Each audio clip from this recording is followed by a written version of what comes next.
नमस्ते, मैं श्रवण दवे और मैं एजुकेशन सिस्टम में एक स्कूल में संचालक हूँ। ये करंट एजुकेशन सिस्टम में मैं अभी काम कर रहा हूँ और काफ़ी सालों से मैंने काफ़ी सारे बच्चों के साथ काम किया, काफ़ी सारे शिक्षकों के साथ काम किया, लेकिन वही मेरी जो नॉर्मल समझ थी उसके मुताबिक मैं काम कर रहा था। लेकिन मेरी लाइफ में 2019 में एक बहुत बड़ा बदलाव आया और वो बदलाव कैसे आया उसकी बात हम करते हैं। तो वडोदरा में एक संस्था है ओएसिस करके, उसके फाउंडर है संजीव भाई शाह और वो वहाँ पे एक 7 दिन का ड्रीम इंडिया कैंप चलाते हैं। और वहाँ कैंप में ऐसा होता है कि बच्चे ही पूरे कैंप का संचालन करता है। पूरे कैंप में बच्चों को स्वतंत्रता दी जाती है और बच्चे नियम बनाते हैं, बच्चे ही पार्लियामेंट चलाते हैं और जो फैकल्टी आती है उनको भी वो सारे नियम पालन करने पड़ते हैं। उसमें बहुत सारे क्रिएटिव सब्जेक्ट सिखाए जाते हैं, कैरेक्टर बेस्ड सब्जेक्ट भी वहाँ पे होते हैं। और ये कैंप की रचना किसके आधार पे हुई? ये कैंप की रचना लंदन में एक समर हिल करके स्कूल है, उसके स्थापक है ए.एस. नील और ए.एस. नील ने समर हिल नाम का पुस्तक लिखा है। उसका भावानुवाद गुजराती में संजीव भाई ने किया है।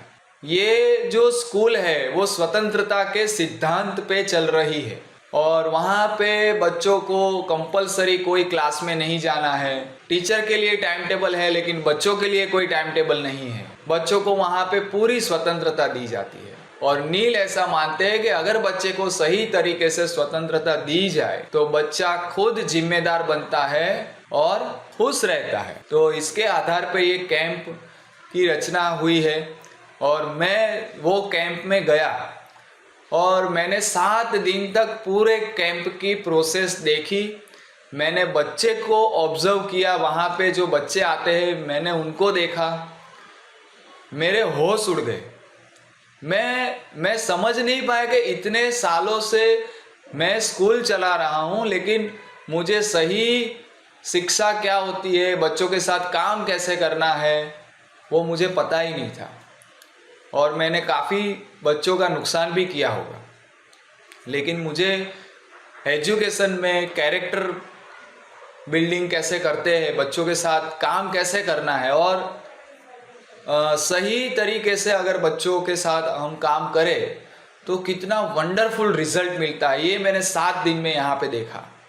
और पहले दिन जो बच्चा यहाँ पे आता है उसका मैंने सेल्फ कॉन्फिडेंस, उसका हैप्पीनेस लेवल, ये सब कुछ देखा। और वही बच्चा जब 7वें दिन कैंप पूरा होता है तो मैं मान नहीं पाया कि जितने बच्चे वहाँ पे आए थे उसमें सारे बच्चों का सेल्फ कॉन्फिडेंस इतना बढ़ चुका था, इतने बच्चे हैप्पी थे, इतने खुश थे। मैंने इतने खुश बच्चे कभी नहीं देखे थे।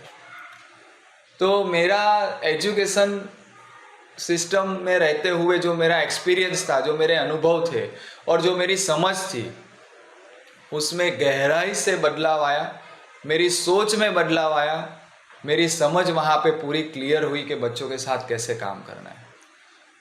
और फिर इसके बाद मैंने मेरी स्कूल में जहाँ पे मैं संचालन कर रहा था वहाँ पे मैंने बहुत सारे अलग अलग प्रोजेक्ट्स किए और वो प्रोजेक्ट्स के बाद उसकी फलश्रुति क्या हुई वो उसके बारे में आज हम यहाँ पे एक मेरा विद्यार्थी है अरुण महतो, उसके साथ आज हम बात करेंगे और उसकी जो स्टोरी है, उसने क्या महसूस किया जब एक संचालक में बदलाव आता है, जब स्कूल में, पूरी स्कूल में ऐसा वातावरण में बदलाव आता है, तब विद्यार्थियों को कितना फ़ायदा होता है। तो ये जो ड्रीम इंडिया कैंप है उसमें मुझे समझ में आया कि बच्चों को मारना नहीं है, उसको डांटना नहीं है, उसको नीचा नहीं दिखाना है, उसका अपमान नहीं करना है। ये सारी चीज़ें मुझे समझ में आ गई और मैंने बाद में स्कूल में आके पहले ही दिन से ये सारा इम्प्लीमेंट कर दिया। मैंने बच्चों को हाथ लगाना बिल्कुल बंद कर दिया। मैंने बच्चों को जाहिर में अप्रिसिएट करना चालू किया क्योंकि मैंने सीखा ड्रीम इंडिया कैंप में कि अप्रिसिएशन का कितना मूल्य है बच्चे के जीवन में। और उससे उसका सेल्फ कॉन्फिडेंस कितना बढ़ता है, उसकी सेल्फ एस्टीम में कितना बढ़ावा होता है। ये सारी चीज़ें मैंने करना चालू कर दिया। मैंने जाहिर में बच्चों से मेरी जब गलती होती थी मैंने माफ़ी मांगना चालू कर दिया। आप मानोगे नहीं जो वंडरफुल मुझे रिजल्ट मिला, एक्सेलेंट रिजल्ट मिला कि बच्चे, मुझे पहले ऐसे लगता था कि बच्चे मुझे बहुत रिस्पेक्ट देते हैं। मैं स्कूल में आता हूँ तो बच्चे इधर उधर मुझे नमस्ते बोलते हैं, पैर छूते हैं, लेकिन वो सब दिखावा था, वो सब उसका भांडा फूट गया। और अभी ऐसा जादू हुआ कि ये सब करने के बाद बच्चे मेरे से दिल से जुड़ गए और अपने जो पर्सनल प्रॉब्लम थे, उसके फैमिली लाइफ में जो प्रॉब्लम है, स्कूल में जो प्रॉब्लम है, सही में जो जेन्यून उसको तकलीफें हो रही है, वो सारा डिस्कशन लड़के और लड़कियां मेरे साथ करने लगे। तब मुझे जाके पता चला कि मुझे तो कितना काम करना पड़ेगा मेरी संस्था में। और सबसे पहले मैंने एक प्रोजेक्ट पे काम करना चालू किया और वो प्रोजेक्ट है ट्यूशन फ्री स्कूल। स्कूल में कोई भी, स्कूल का कोई भी शिक्षक ट्यूशन नहीं करवा सकता है। कक्षा 9, 10, 11वीं और 12वीं में हमने ये सब शुरू किया और बच्चों ने मुझे कितनी कंप्लेन की कि सर कितनी पार्शलिटी होती है हमारे क्लास में और हम कितने हैरान होते हैं ये सारी चीज़ों से। मैंने सबसे पहला प्रोजेक्ट शुरू किया ट्यूशन लेस स्कूल। कोई शिक्षक जो मेरी स्कूल में पढ़ा रहा है वो शिक्षक वही बच्चों को ट्यूशन नहीं करवा सकता। मेरा ट्यूशन वालों से कोई विरोध नहीं है। मैं तो ऐसा चाहता हूँ कि बच्चे सिर्फ ट्यूशन में जाए 2-3 घंटा और बाद में पूरा दिन स्किल डेवलप करें, या तो फिर स्कूल में जाए 4-5 घंटे और बाद में पूरा दिन स्किल डेवलप करें। मेरा कोई संस्था से या कोई सिस्टम से विरोध नहीं है। कहने का मतलब यही है कि 4-5 घंटे जो वर्क करते हैं वही वर्क दूसरी जगह पे जाके वापस वही काम करना है तो उसका कोई मतलब नहीं है। तो ट्यूशन फ्री स्कूल हमने करना चालू किया और उसमें सबसे बड़ी भूमिका ये जो अरुण है मेरे साथ उसने निभाई। तो क्या हुआ, कैसे हुआ, किस तरीके से हुआ, उसके बारे में अरुण खुद ही यहाँ पे आपको बताएगा। सबसे पहले तो थैंक यू सर। मेरा नाम महतो अरुण है और मैं जिस स्कूल में जिस स्कूल में मैं जब पढ़ाता हूँ मैं एक कंप्यूटर टीचर हूँ। कुछ साल पहले मैं उसी स्कूल में एक स्टूडेंट था और मैं आज जो भी कुछ थोड़ा बहुत कर रहा हूँ वो उसमें सबसे अहम भूमिका जो है, इवन जो सबसे अगर किसी ने ज़्यादा सपोर्ट किया है तो वो श्रवण सर ने किया है। बिकॉज कि अगर वो यहाँ पर जो डेमोक्रेटिक एक स्कूल है वो लागू नहीं करते तो शायद मुझे वो अपॉर्चुनिटी नहीं मिलती और शायद मैं आगे नहीं आ पाता। तो सर जब आए थे हमारे क्लास में कि हमें ट्यूशन बंद करवाना है, ओके, तब मैं एक्चुअली मैं ट्यूशन में पढ़ता था, ओके, और मैं ट्यूशन में पढ़ता था और मुझे पता था कि ट्यूशन में भी क्या क्या प्रॉब्लम्स है। तो सर ने जैसे ही आके बोला कि हम लोग ट्यूशन लेस स्कूल करना चाहते हैं, ओके, तो मेरे माइंड में क्लिक हुआ कि हाँ प्रॉब्लम तो है, बहुत है, क्योंकि मैं जिस स्कूल में पढ़ता था, मैं जिस क्लास में था तब मैं 10th में था और 10th में क्या होता है कि लोगों को बहुत ज़्यादा टेंशन होती है बोर्ड की, बराबर, और तब जो होता है ट्यूशन, बराबर, तब ट्यूशन की सबसे ज़्यादा ज़रूरत होती है, बराबर। लोगों को ऐसा लगता है कि बहुत ज़्यादा ज़रूरत है हमें ट्यूशन की और इसी डर से, मतलब इसी डर के बेस पे ये सब ट्यूशन चलता है। तो सर जब आए 10वीं हमारा स्टार्ट ही था कि हमें ट्यूशन मतलब स्कूल में कोई ट्यूशन करवाना ही नहीं, हम ट्यूशन बंद करना चाहते हैं, बराबर, और एक्स्ट्रा क्लास का प्रोजेक्ट लेके आए। तो मेरे अंदर था अंदर से कि हाँ मुझे कुछ करना है, तो मैंने हाथ ऊपर किया, मैंने लीडरशिप ली। और तब तो मैंने लीडरशिप ली भी नहीं थी, मैं बस खाली इनरोल होना चाहता था एक्स्ट्रा क्लास के अंदर कि चलो हम लोग कुछ अलग कर रहे हैं, ओके, ट्यूशन ना जाके हम लोग कुछ अलग सीखेंगे। तो मैंने इनरोल किया उस क्लास के अंदर। फिर हुआ ये कि जब मैं क्लास के अंदर गया, मतलब समझ लो कि एक्स्ट्रा क्लास, स्कूल जो था हमारा 12 बजे के बाद 2 से लेकर 4 बजे तक हमारा एक्स्ट्रा क्लास था। तो प्रॉब्लम ये हुई कि वहाँ पर स्टूडेंट डिसिप्लिन में नहीं होते। मतलब समझ लो 10वीं और 9वीं के जो बच्चे होते हैं उनके अंदर उतना ज़्यादा डिसिप्लिन नहीं होता है। उनको कोई अगर मेंटर करे, उनको कोई गाइड करे या उनके ऊपर कोई हो जो कोई टास्क असाइन करे या होमवर्क दे, तो वो लोग डिसिप्लिन में होते हैं या काम करते हैं। तो ये चीज़ की मुझे क्या हुई, कमी महसूस हुई। तो मैंने वहाँ पे मैंने सोचा कि मैंने ये स्टेप लिया है, ओके, और ये काम बहुत अच्छा हो सकता है, ओके, और ये बहुत अच्छा मूव है क्योंकि करंट एजुकेशन सिस्टम से मैं भी बहुत दुखी था कि हम लोग 20 या 25 साल तक पढ़ते हैं और उसके रिजल्ट में हमें कुछ मिलता नहीं है, ओके, और हम लोग चलते जाते हैं भेड़ रेस में। तो वहाँ पे मुझे पहली बार एक चीज़ दिखी कि हाँ, मेरे पास एक अपॉर्चुनिटी है कि मैं यहाँ पे इम्पैक्ट क्रिएट कर सकता हूँ। तो मैंने क्या किया, वो अपॉर्चुनिटी ग्रैब कर ली। और वहाँ पे जो मैंने प्रॉब्लम फेस की कि वहाँ पे स्टूडेंट डिसिप्लिन में नहीं है, ओके, जिसको जो मन में आ रहा है वो कर रहे हैं, कोई पढ़ नहीं रहा है, क्लास में ऐसे ही घूम रहे हैं। तो मैंने वहाँ पे लीडरशिप ली और मैंने सबको गाइड किया, मैंने सबको वहाँ पे संभाल के रखा है मीन्स मतलब मैं वहाँ पे पढ़ाता था, ओके। समझ लो कि स्टूडेंट में समझ लो कि बहुत सारे स्टूडेंट ऐसे बैठे हैं तो कोई नहीं चाहेगा कि मैं जाके वहाँ पे पढ़ाऊँ, ओके, मतलब समझ लो कि क्यों, क्योंकि उनको स्टेज फियर होता है, उतना उनको है नहीं कि वो पढ़ने आए, पढ़ाने नहीं आए। तो मैंने वहाँ पे क्या किया कि अगर मुझे क्लास को कंट्रोल करना है, ओके, तो मुझे वहाँ पे स्टार्ट करना पड़ेगा कुछ का मतलब क्या, पढ़ाई स्टार्ट करनी पड़ेगी। तो मैंने वहाँ पे धीरे धीरे लोगों को मतलब जितने भी स्टूडेंट थे, मेरे क्लासमेट थे, उनको मैंने इंग्लिश पढ़ाना स्टार्ट किया, मैथ्स पढ़ाना स्टार्ट किया, ओके। तो हम लोग ऐसे धीरे धीरे इवॉल्व करते गए।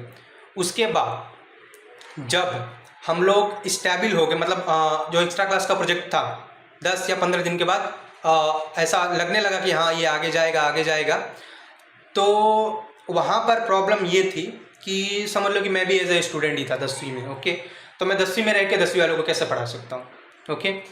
तब मैंने सोचा कि इंटरनेट पे एजुकेशन पड़ा हुआ है, ओके, फ्री में पड़ा हुआ है, लेकिन कोई पढ़ नहीं पा रहा है, जो सेल्फ लर्निंग का जो एटीट्यूड है वो नहीं था। तब मैंने वहाँ पे टेक का सपोर्ट लिया। टेक मतलब सपोर्ट मतलब कि हम लोगों ने एक क्लासरूम अपने स्कूल के अंदर एक क्लासरूम था, उसके अंदर एक प्रोजेक्टर मतलब प्रोजेक्टर लैब था, स्मार्ट क्लासरूम था। तो वो तो दूसरों के लिए अलाउड था, लेकिन हमारे पास एक एक्स्ट्रा प्रोजेक्टर था। तो हम लोगों ने उसका यूज़ किया। मैंने सर से बात की कि सर हमें एक क्लासरूम चाहिए, एक प्रोजेक्टर चाहिए और उसके अंदर एक इंटरनेट कनेक्शन चाहिए। तो कोई भी मैं तो पहले ऐसा एक्सपेक्ट कर रहा था कि ये शायद मुमकिन नहीं हो पाएगा, बराबर, लेकिन सर ने कैसे भी करके मतलब उन्होंने सोचा भी नहीं और 2 दिन के अंदर वो करवा दिया। मतलब उनका इतना ज़्यादा ट्रस्ट हो गया था मेरे ऊपर, तो उन्होंने वो काम जल्दी करवा दिया। और उसके बाद अगर मुझे सर से सपोर्ट नहीं मिलता ना तो मैं इतना कुछ कर भी नहीं पाता वहाँ पे, क्योंकि मैं वहाँ पे स्टक हो जाता। अगर वहाँ से समझ लो कि ऊपर जो वहाँ पे स्कूल के संचालक है, अगर वही मुझे मना कर देते कि हम लोग ऐसा नहीं कर सकते, तो मैं डिमोटिवेट फील करता।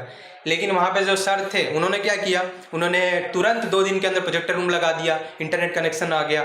तो मेरा मोटिवेशन लेवल यहाँ जो था वो यहाँ पे चला गया कि हाँ अब तो चल रहा है तो अब इसको चलते ही देते हैं। तो हम लोगों ने लगभग 40 लोग थे एक्स्ट्रा क्लास के अंदर। हम लोगों ने पूरा एक करिकुलम बनाया कि चलो मैथ के लिए हम लोग यूट्यूब पे सर्च करते थे कि मैथ के लिए अच्छा खासा रिसोर्स कौन सा है कि जिसको हमको फॉलो करेंगे और उसको हम पढ़ेंगे।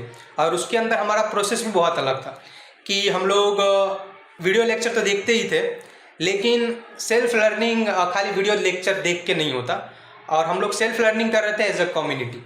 तो वहाँ पे जो भी हम लोग कम्युनिटी हम लोग जो भी थे वो सब इक्वली थे और सब लोग एक दूसरे को अकाउंटेबल रखते थे कि आज हमने ये किया, आज हमने ये किया, आज हम लोग ये करेंगे, आज हम लोग ये पढ़ेंगे। और ऐसा नहीं था कि मैं ही सिर्फ अकेला पढ़ा रहा था, वहाँ पे जितने भी थे बराबर, जिनको अंदर से इच्छा थी कि हाँ मैं पढ़ाऊँगा, तो उन सबको अपॉर्चुनिटी मिलती थी कि हाँ हम लोग यहाँ पे आके पढ़ाएंगे। तो वो लोग क्या करते थे कि हम लोग एक बार पूरा वीडियो देख लेते थे साइंस का, अगर कोई टॉपिक है तो साइंस का टॉपिक का हम लोग पकड़ेंगे, कोई भी टॉपिक, तो उसको हम लोग वीडियो लेक्चर के थ्रू देखते थे, ओके, उसका डायग्राम समझते थे, उसका यूट्यूब पे प्रैक्टिकल देखते थे। फिर उसके बाद हम लोग क्या करते थे, उसको एक्सप्लेन करते थे। और एक आदमी एक्सप्लेन नहीं करता था, 2 लोग 3 लोग, जितने लोग को एक्सप्लेन करना था ना वो हम लोग सेम टॉपिक एक्सप्लेन करते थे। और इसमें हमको बहुत मज़ा आता था और हमको ऐसा लगता था कि हाँ हम लोग अब भी एक्चुअली में फ्री है, बराबर। और हम लोग असली में कोई चीज़ अपने आप से कर रहे हैं और उसकी खुशी ही अलग थी। जो हम लोग क्लास में पढ़ते थे और हम लोग खुद से जो चीज़ें अचीव कर रहे थे उसकी खुशी ही अलग थी। तो इस तरह से हम लोगों ने एक्स्ट्रा क्लास पूरा 1 साल तक रन किया। हम लोगों ने जब वो मूवमेंट स्टार्ट की थी तब एक्चुअली में ऐसा फील हुआ मुझे कि हाँ, कि जो हम लोग जिस पाथ पे जा रहा था एजुकेशन, मतलब कि समझ लो ट्रेडिशनल पाथ क्या होता है, स्कूल अपना कंप्लीट करो, कॉलेज करो, उसके बाद जॉब लो, ओके। तो जब मैंने ये सब चीज़ों से मुझे एक्सपोजर मिला, स्कूल से एक्सपोजर मिला, बाहर के काम से एक्सपोजर मिला, ओएसिस से एक्सपोजर मिला, ड्रीम इंडिया कैंप से एक्सपोजर मिला, वहाँ पे जो लोग आए थे वो किस प्रोफेशन में थे, बराबर उनकी स्टोरी मैंने जानी, बराबर कुछ लोग तो ऐसे थे जो काम कर रहे थे और उनको वो डिग्री की ज़रूरत भी नहीं थी, मतलब वो विदाउट डिग्री उन लोगों ने सेल्फ स्टडी किया था और वहाँ से अपना प्रोफेशन बनाया था। और मुझे भी कुछ ऐसा ही करना था, तो मुझे वहाँ से इंस्पिरेशन मिली, लोगों से मैं वहाँ पे इंटरेक्ट किया और ये सब पूरे प्रोसेस के अंदर मेरे अंदर बहुत सारा सेल्फ डेवलपमेंट हुआ। तो अरुण मुझे ये बता कि ये जो पूरा ट्यूशन क्लास आपने मतलब अभी बंद कर दिया और ये जो सेल्फ स्टडी का आपने जो प्रोजेक्ट हाथ में लिया, तो उसमें बच्चे क्या महसूस कर रहे थे? तो जब हम लोगों ने सेल्फ स्टडी ग्रुप मतलब जो चालू किया, हाँ, उसका मेन रीज़न ये था कि देख लो हमारे क्लास में बहुत सारा पार्शलिटी था और मुझे उसकी प्रॉब्लम दिख रही थी। सबसे पहले तो माइंडसेट में बहुत ज़्यादा फर्क आया, हाँ, क्योंकि ट्यूशन के अंदर और स्कूल के अंदर क्या होता है, कॉम्पिटिटिव माइंडसेट होता है, मतलब क्या मुझे इसको पीछे करके आगे जाना है, हाँ, ओके।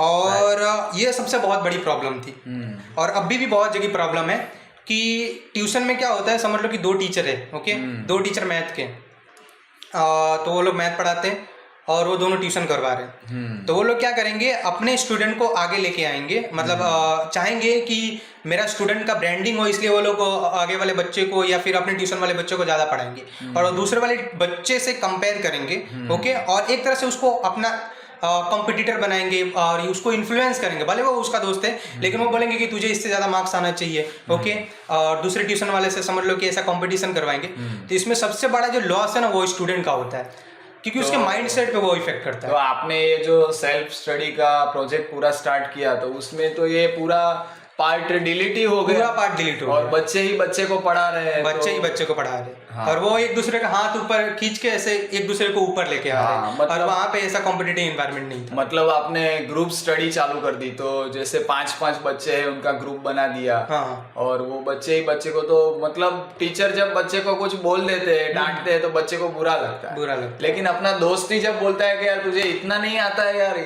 चल मैं सिखाता हूँ, चल मैं बताता हूँ, तो किसी को बुरा नहीं लगता, और सीखने की अंदर से इच्छा भी होती होगी बहुत। ऐसा तो हमने बहुत देखा, हाँ, और सब लोग जितने भी सेल्फ स्टडी में थे वो सब एक दूसरे से फ्रेंडली थे, हाँ, और एक बहुत अच्छा खासा हेल्दी इन्वायरमेंट था, हाँ, और हम लोग टाइम टू टाइम ब्रेक भी लेते थे, राइट, और ऐसा नहीं था कि मतलब जिस तरह से हमारा देश काम करता है, हाँ, एकदम डेमोक्रेटिक, वो इसी तरह से वो पूरा एक क्लास था, वो ड्रीम इंडिया कैंप का मॉडल था वो हमारा एक्स्ट्रा क्लास। तो जो भी हम लोग ड्रीम इंडिया कैंप में सीख के आए थे ना, वो सारा का सारा इम्प्लीमेंट किया था हम लोगों ने, वो एक पूरा क्रक्स था हमारा वो एक्स्ट्रा क्लास। आज भी किसी स्टूडेंट से मैं पूछूं ना तो बोलेंगे कि उस जैसा एक्सपीरियंस मैंने पूरे स्कूल लाइफ में कहीं नहीं किया।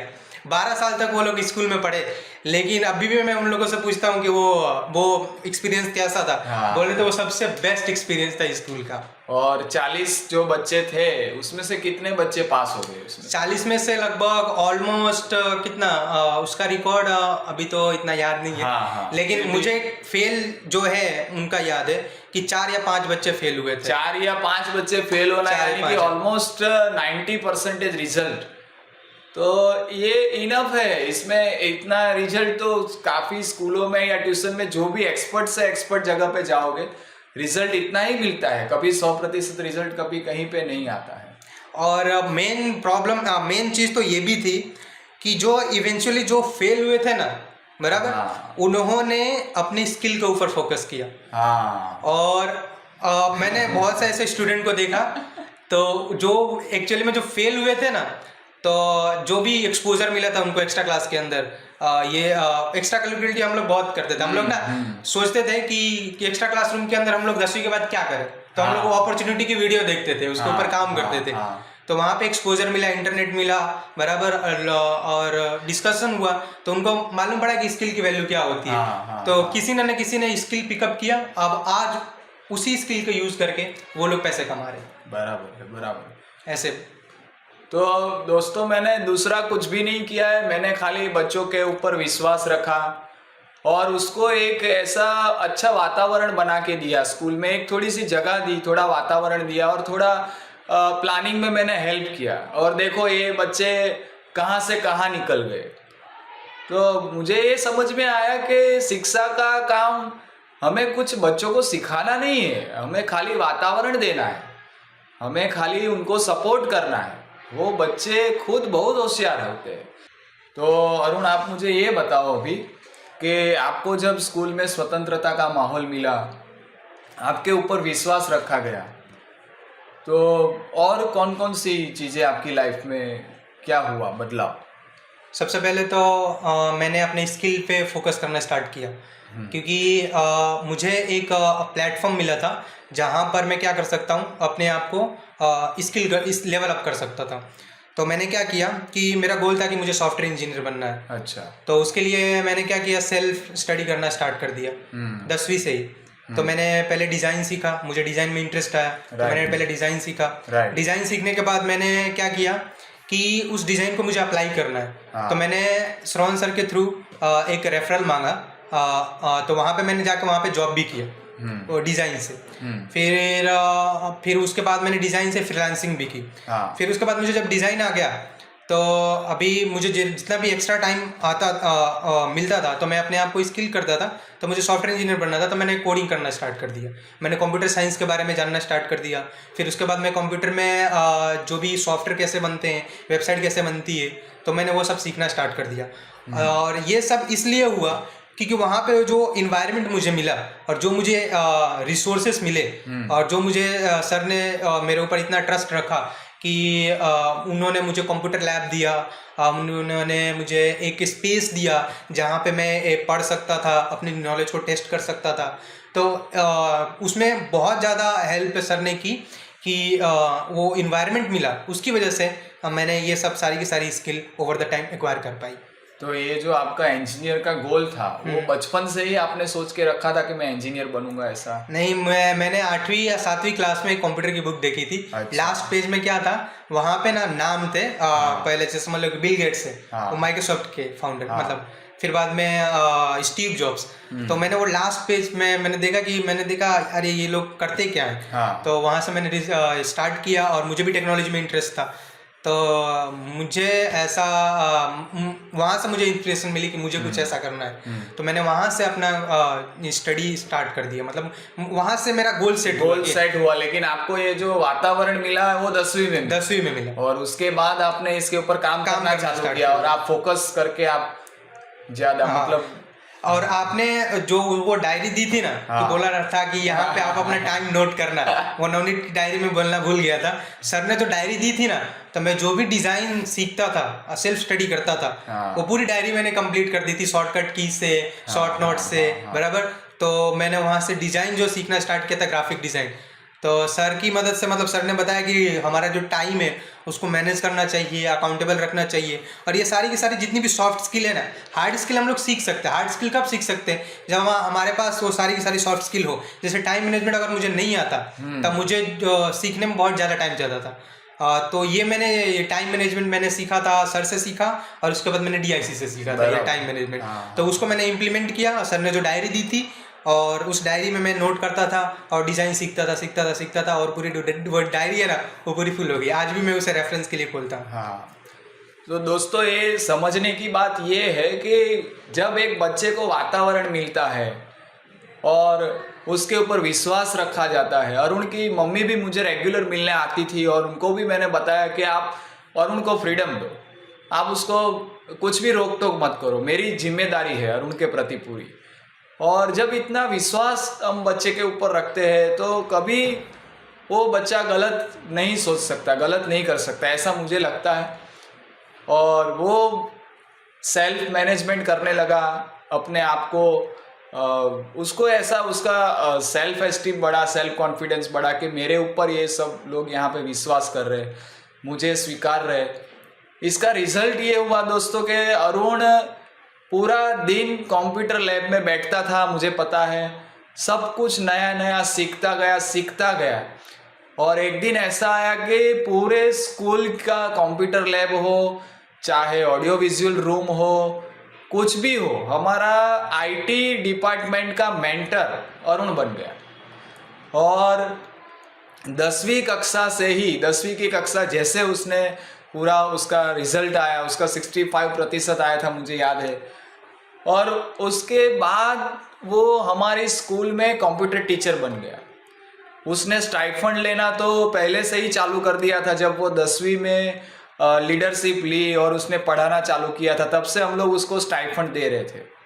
और 11वीं कक्षा में जब वो आया, तब वो हमारे यहाँ कंप्यूटर टीचर ही बन गया। उसको इतना इंटरेस्ट अंदर से कंप्यूटर के बारे में था जानने का, और उसने बैठे बैठे बहुत सारे ऑनलाइन कोर्सेज भी कर लिए थे। तो मुझे नहीं लगता था कि जितना नॉलेज अरुण के पास है ऐसा कोई कंप्यूटर टीचर हम ढूंढ पाते। और अरुण ने फिर बच्चों को पढ़ाना चालू कर दिया 11वीं कक्षा से प्रोफेशनल। और तब कैसा रहा अरुण आपको, जब 11वीं कक्षा में आप आए? तो मुझे याद है कि आप तो एक भी क्लास में नहीं जाते थे, और तब अरुण को ऐसी भी फ्रीडम मिल गई कि अकाउंट हो, स्टेट हो, इकोनॉमिक्स हो, रेगुलर लेक्चर में आपको जाना है तो जाओ, नहीं जाना है तो आप नहीं जा सकते हो। उसका क्या फायदा हुआ? उसका सर ये फायदा हुआ कि सेल्फ लर्निंग जो था ना, वो एक्स्ट्रा क्लास से मेरे अंदर डेवलप हो गया था। हाँ। तो मैं जब भी क्लास में बैठता था और मुझे कोई सिखाता था ना, तो मुझे उसमें उतनी खुशी नहीं मिलती थी। वही एक बात हो जाती है कि जो चीज़ खुद से करो और हासिल करो, उसकी खुशी कुछ अलग होती है। तो मुझे ऐसा लगता था कि मैं ना खुद से अच्छे से पढ़ सकता हूँ और अपने आप को खुद से ज़्यादा मैनेज कर सकता हूँ, रेदर देन कि मैं क्लास में बैठ के टीचर से पढ़ूँ। तो मैंने सर से रिक्वेस्ट की कि मुझे अभी कंप्यूटर लैब में ही बैठना है। तो मैंने क्या किया था कि मैंने एक अपना पूरा सिस्टम बनाया था कि मैं जो मैं कोर्स कर रहा हूँ, ओके, तो वो कौन कौन से मुझे कोर्स करने हैं, मैं पूरा एक रोड मैप बनाया था और उसको मैं फॉलो करता था। तो मैं यूट्यूब से, बहुत सारे यूट्यूब चैनल है, मैंने कॉमर्स लिया हुआ था 12वीं में, तो वहाँ से मैं क्या करता था, सेल्फ लर्निंग करता था, नोट करता था और खुद से पढ़ता था। और ये सब काम है ना, मैं 1-2 घंटे में कर लेता था, क्योंकि ये मेरा मेन गोल ये नहीं था। मेरा मेन गोल था कि मुझे सॉफ्टवेयर इंजीनियर बनना है। तो जो मुझे 11वीं और 12वीं में टाइम मिला, तो मैंने क्या किया, मैंने सीखना स्टार्ट कर दिया। मैंने जावा सीखा, ओके, मैंने वेब डेवलपमेंट सीखी, मैंने एंड्रॉयड डेवलपमेंट सीखी। और ये सारा कोडिंग का जब नॉलेज मुझे हो गया, ओके, तो जब 12वीं में जब सिलेबस आया कंप्यूटर का, कि 12वीं में कंप्यूटर, मैंने ही रिक्वेस्ट की थी सर को कि हमें 12वीं में कंप्यूटर चाहिए, क्योंकि कोई कॉलेज में होता है कि हमें कंप्यूटर मैंडेटरी होती है BCA में लेने के लिए, या तो कंप्यूटर साइंस हो या तो मैथ हो। तो हम लोगों ने रिक्वेस्ट की सर कि हमें कंप्यूटर चाहिए 12वीं में। 12वीं में कंप्यूटर तो आ गया, लेकिन कंप्यूटर टीचर नहीं आ पाया। हाँ, कोई ऐसा टीचर नहीं मिला कि 12वीं में कंप्यूटर। सही बात है। तो मुझे जो सिलेबस था वो पूरा आता था। तो मैंने क्या किया, मैंने अपनी क्लास को पढ़ाना स्टार्ट कर दिया। 2-3 लोगों को मैंने अपने ग्रुप में से पकड़ा, और उसके बाद मैंने बोला मैं प्रैक्टिकल करवा देता हूँ और जो भी मैं असाइनमेंट दूँ वो क्लास को तुम करवा देना। बराबर। तो रिजल्ट ये हुआ कि हम लोगों ने 11वीं और 12वीं में जो कंप्यूटर सब्जेक्ट था वो हम लोगों ने वो खुद से ही पढ़ा। और हम लोग खुद से पढ़ पाए इसलिए क्योंकि हम लोगों ने एक्स्ट्रा क्लास का एक्सपीरियंस हमारे पास पहले से था। और मुझे एक बात याद आ रही है कि हमारी कंप्यूटर लैब भी, तब तूने बोला था कि पूरी एस्टैब्लिश नहीं करनी पड़ेगी। और जो नई लैब हमें बनानी थी, उसका एस्टीमेट, उसका बार्गेनिंग, कुछ एक्सपर्ट्स लोगों से बात करना है, कौन सा PC लगाना है, क्या करना है, एवरीथिंग पूरा अरुण ने सेटअप किया था। और 2 साल जो कोविड का समय आया, जब उसकी 10वीं की परीक्षा पूरी हुई और बाद में कोविड का समय आया, तब पूरी स्कूल को ऑनलाइन करने की बारी आई थी। तो वो जब मोमेंट चली, तब भी अरुण ने ही सारे शिक्षकों को, जिसके पास वो पढ़ा था, वो सारे शिक्षकों को उसने ट्रेनिंग दी और पूरी सिस्टम रन करवाई। मुझे भी इतना नहीं मालूम था, लेकिन अरुण ने पूरी स्कूल को ऑनलाइन कैसे चलाना है वो सक्सेसफुली रन करवा दिया।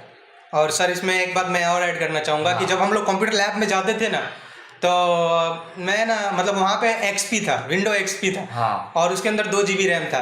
मैं सोचा कि अभी इसमें हम लोग क्या ही सीखे, इसमें तो नोटपैड भी नहीं चलता। तो मुझे क्लियर था कि इस जितना कॉस्ट में ये पूरा इंफ्रास्ट्रक्चर बना है, उतने ही कॉस्ट में हम लोग बेटर इंफ्रास्ट्रक्चर बना सकते हैं। तो हम लोगों ने जो थिन क्लाइंट, जो सर्वर क्लाइंट मॉडल था PC का, वो हम लोगों ने इम्प्लीमेंट किया। और आज हमारे लैब के अंदर जितने भी कंप्यूटर है, सारे कंप्यूटर के अंदर इंटरनेट है, ओके, और सारे कंप्यूटर के अंदर लेटेस्ट सॉफ्टवेयर है, विंडो 10 चलता है, और उसके अंदर जो सर्वर है वो बहुत हेवी है। मतलब 1-1 लाख के तो सर्वर है, और उसके अंदर जो पीसी है वो हाई क्वालिटी है। तो वहाँ पे हम लोग को पढ़ाने में भी मज़ा आता है और पढ़ने में भी मज़ा आता है। तो ये सारा अपग्रेडेशन हुआ, और ये सारा का सारा मैंने खुद किया, और क्योंकि हमको कॉस्ट कम करना था। हाँ। अगर हम लोग किसी और से करवाते तो क्या होता कि कॉस्ट ज़्यादा होता। तो हम लोगों ने वो पूरा जिम्मेदारी मैंने ली कि हम लोग खुद करेंगे, तो वो खुद किया, तो वो हम लोगों ने अपने बजट के अंदर वो सारा का सारा काम कर लिया। बराबर बराबर। तो अरुण, आप मुझे ये बताओ कि अभी आपका करंट स्टेटस क्या है, अभी आप क्या कर रहे हो? अभी करंटली मेरा मेन फोकस जो है वो मेरे स्किल पे ही है। अभी भी मुझे ज़्यादा कुछ नहीं आता, तो अभी भी मैं अपना स्किल लेवल अप मतलब अपग्रेड करता ही रहता हूँ। हाँ। और साथ में मैंने जो भी स्किल एक्वायर किया है ओवर द टाइम, जैसे वेब डेवलपमेंट, तो उसका मैं यूज़ करता हूँ मेरे मेन अर्निंग सोर्स के लिए। मैं फ्रीलांसिंग करता हूँ, और साथ साथ मैं अपना एक खुद की समझ लो कि एक कंपनी है, एक एजेंसी टाइप बिल्ड करने की ट्राई कर रहा हूँ, रीग्रेड नाम से। तो वहाँ पे मैं लोगों के लिए वेबसाइट बनाता हूँ, ऐप्स बनाता हूँ, और डिजिटल सॉल्यूशन देता हूँ। तो अभी तक 2-3 प्रोजेक्ट किए हैं, और हर एक प्रोजेक्ट के मुझे अच्छे खासे अर्निंग हो जाते हैं। एक प्रोजेक्ट के लगभग समथिंग अबाउट 20,000, एक प्रोजेक्ट के 20,000 और 10,000 जैसा प्रोजेक्ट है वैसा मुझे मिल जाता है। तो अभी का करंटली स्टेटस ये है कि मैं अभी एक फ्रीलांसिंग एजेंसी ऑन करता हूँ, और उसको मैं अकेले सोलो रन करता हूँ। तो यहाँ पे देखने की चीज़ ये है कि ये जो अरुण है वो 11वीं-12वीं में एक भी क्लास उसने अटेंड नहीं किया है, और बहुत सारी उसने स्किल सीखी, फिर भी 12वीं में वो 65% आपके 12वीं में आए। और अभी 12वीं के बाद ये 17-18 साल का लड़का महीने में 15-20 हज़ार रुपया प्रोजेक्ट बेस्ड पार्टनरशिप करके कमा रहा है। तो अरुण, ये जो 4 साल 3-3.5 साल 9वीं के आधा साल पूरा हुआ था, और ये मोमेंट हमने स्कूल में चालू कर दिया था, फ्रीडम मोमेंट, क्या आपका पर्सनली आप कहाँ पे ग्रो हुए, आपका अभी आपकी लाइफ में वो सारी चीज़ें एक्सपीरियंस क्या इम्पैक्ट कर रहा है, और आप अभी के जो युवा है जो स्कूल में पढ़ाई कर रहे हैं 9वीं 10वीं 11वीं और 12वीं में, तो उसको आप क्या मैसेज देना चाहते हैं? मेरा सबसे पहले मैं अनुभव की बात करूं, हाँ, तो जो अनुभव हुआ है फ्रीडम से लेके, सभी चीज़ों की शुरुआत फ्रीडम से हुई। अगर सर मुझे फ्रीडम नहीं देते तो आज मैं यहाँ पे नहीं होता। तो अगर कोई फ्रीडम देता है आपको तो उसका सही यूज़ करना चाहिए, और मुझे लगता है मैंने उसका सही यूज़ किया है, तो आज मैं थोड़ा बहुत अपने हिसाब से चीज़ें कर पा रहा हूँ, और मेरे घर वाले भी मुझे ट्रस्ट करते हैं। हाँ। क्योंकि मैंने उनको प्रूव करके कुछ दिखाया है कि मैं सही ट्रैक पे हूँ। तो कोई फ्रीडम मिलता है, घर वालों से मिलता है, कहीं से भी मिलता है, तो उसका सही यूज़ करना चाहिए, मिसयूज़ नहीं करना चाहिए। और दूसरा कि मैसेज ये है कि अगर आप कोई चीज़ सीखते हो तो उसको समझ लो कि समझने की कोशिश करो। फॉर एग्जांपल, जैसे कि मैं मैथ सीखता था, तो मैथ में मेरा मेन एम नहीं था कि मैं मैथ का फॉर्मूला रटूँ। मेरा मेन एम ये था कि मैं उसका वाई जानूँ। और अभी भी मैं 10वीं का मैथ पढ़ता हूँ। क्यों? क्योंकि मुझे एल्गोरिदम सीखना है, ताकि मैं वो एल्गोरिदम कोड कर पाऊँ। तो वो चीज़ें मैटर करती है कि आगे आप जैसे जैसे जो नॉलेज आप करंटली पढ़ रहे हो, अगर आप उसे को समझोगे नहीं तो आगे आप अप्लाई नहीं कर पाओगे। तो दोस्तों, मेरा जो ड्रीम इंडिया कैंप में जाने के बाद मुझे जो समझ में आया, और उसके हिसाब से मैंने वापस जब मैं स्कूल में आया तो बच्चों को स्वतंत्रता देना चालू किया, बच्चों को प्रेम करना चालू किया, बच्चों के ऊपर मैंने विश्वास रखा, और बच्चे जैसे हैं वैसे मैंने उनका स्वीकार करना चालू किया। खाली मैंने इतना ही किया है, लेकिन इसका मुझे अद्भुत परिणाम मिला है, और बच्चे मेरे साथ दिल से जुड़ गए। हमने बहुत सारे प्रोजेक्ट्स किए, और उसमें बहुत कुछ बच्चों को भी फ़ायदा हुआ। आज अरुण का एक्सपीरियंस आपने सुना, और सबसे ज़्यादा मुझे काम करने का एक संतोष मिला, मुझे अंदर से मेरा आनंद का लेवल बढ़ा। तो मैं सभी जो भी अभी एजुकेशन सिस्टम में काम कर रहे हैं, वो मैं भी पहले ऐसे ही मानता था कि एजुकेशन सिस्टम को बदलो, ये करो वो करो, लेकिन अभी जो भी है उसमें भी हम बहुत कुछ कर सकते हैं, और ये उसका आप यहाँ पे एक उदाहरण देख रहे हो। Okay, thank you Arun. Thank you.